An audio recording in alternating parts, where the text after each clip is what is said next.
Bashkia e Tiranës ka vijuar mbjelljen e pemëve të reja si një kontribut të madh për të përmirësuar cilësinë e ajrit dhe shtuar gjelbërimin në kryeqytet. Nën kryetarja e bashkisë Jorita Tabaku ishte sot në qytetin Studenti, ku ka parë nga afër mbjelljen e 246 fidanëve pemë bliri në këtë zonë. Kemi ardhur për të inspektuar gjelbërimin në një zonë tjetër të qytetit Tiranës, në qytetin Studenti, ku i shtohen kapaciteti të gjelbërimit që ka këtu zona dhe 246 pemë të tjera bli, që e bëjnë këtë një nga vendet më të këndshme të qytetit, një hapësirë të gjelbër prej 280.000 metra shkatror. Ky gjelbërim sot vjen krahas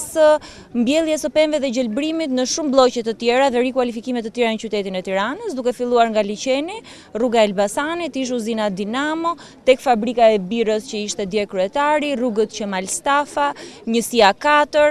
Është periudhë ku gjelbërimi shikohet me prioritet në qytetin e Tiranës, është pranverë